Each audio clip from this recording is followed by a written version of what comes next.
Alright guys, welcome back to another video. My name is CFI Mun, and today I'm going to be showing you how I brief an approach plate. When it comes to briefing an approach plate, I want to do a couple of things first. I want to do my ground research. So if I know that I'm shooting, for example, RNAV GPS runway 33 into Ontario, I want to have already done research into this approach, how I'm going to fly it. I kind of fly my way through it. I look at my non-standard takeoff minimums, my non-standard alternate minimums. I'll look at my approach and I run through myself through scenarios. And I become familiar with the approach plate. So first thing that you should do most of the time before you even take off, if you know what you're going to do, is you kind of take the time to familiarize yourself with the approach. All right, so how I'm going to break this down is I'm going to run through this approach plate first and break it down into tiny pieces, and then I'm going to brief it out loud, and I want you to get a good idea of my tempo, how I brief it, and the information that I prioritize. Okay. First things first, when you go to brief an approach plate, make sure and confirm that this approach plate is not expired. Okay, so you should see this right here on the sides of your approach plate. If it is expired, you cannot shoot this approach. Next, I will confirm RNAV GPS runway 33 into Ontario Municipal. I'll go to my flight plan or my approach, and I'll just confirm that this is correct within my programming, okay? Because you don't want to say RNAV GPS runway 33, but you have like 1.5 programmed, all right? Then I go to my WAS, and then in my WAS, I just confirm that this is on by going to my settings, going to SBAS, and just making sure that WAS button is pushed. Channel, don't worry about that. Approach course is just going to be 326, which you can see here, all right? Then runway length, I just say runway length 5,000 confirmed because I already know, because I've already done my research, that 5,000 is plenty of runway for the conditions that I am currently in, all right? Then I say non-standard takeoff minimums, non-standard alternate minimums, and I just leave it at that. I do not brief this for two reasons. One, this only part of this may be applicable to me, and second of all, this takes a lot of time. And when you're new to instrument flying, you start briefing this, your instructor is going to be like, just stop. You should have already done this on the ground. And if you need to do it in the air, hopefully you have tons of time to do this, to talk to your co-pilot. I'm talking like 20 minutes, 15 minutes, right? You have a lot of time. But when you brief it, just skip this because you've already done the research into this. Okay, so just say non-standard alternate minimums, non-standard approach minimums. Then I'll say missed approach, and I'll read off my missed approach procedure. ASOS, I'll go to my programming. Okay, good. 135275 is confirmed. Let me go ahead and zoom in a little bit more. Salt Lake Center, if I'm talking to Salt Lake, I'm just making sure my frequencies are right at this point.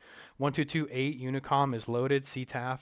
And then if you look here, right, do you think I'm briefing my missed approach plate? Like if we're reading this from up and down, do you think I'm reading this? No. Do you think that I'm going to like just start looking at this overhead view, this plane view, and start briefing this? No. I'm going to go down and I'm going to go right here and I'm going to start briefing the profile view, because we want to start with the most important information, like what takes priority for this approach plate. Then I'll start briefing the profile view, and then I'll start breaking it down like this. Oyabu at or above 5,000 on a course of 326, and then we have Ynir at or above 4,200, and we have Ynir as our final approach point and final approach fix, and then we have glide slope intercept, and then Akaya is 3.1 nautical miles to runway 33 at or above 3,200.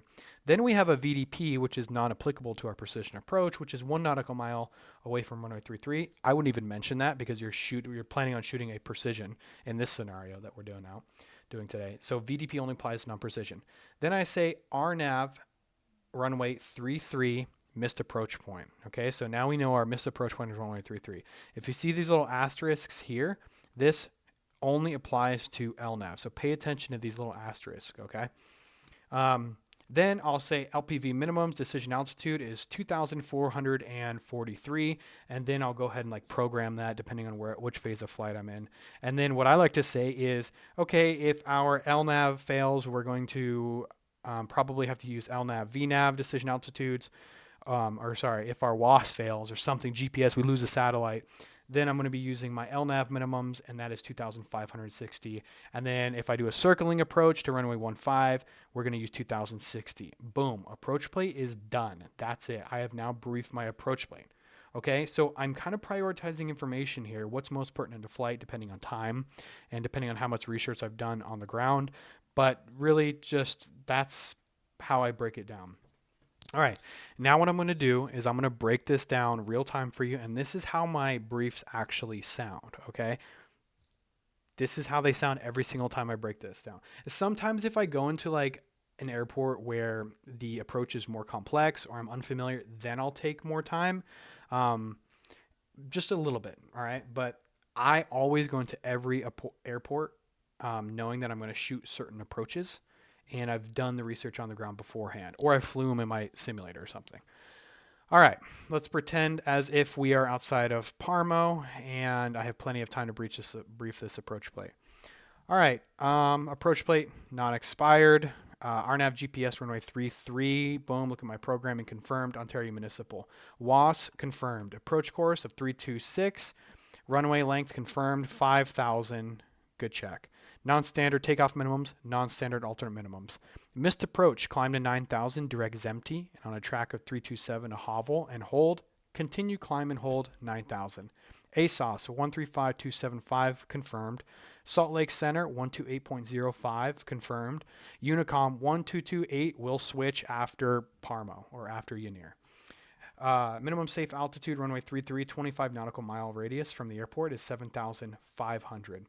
Out of Yabu, we're going to hit our intermediate fix at or above 5,000 on an approach course of 326. Then we have Yanir, which is our final approach fix, and we will be configured before Yanir at or above 4,200, and we have glide slope intercept.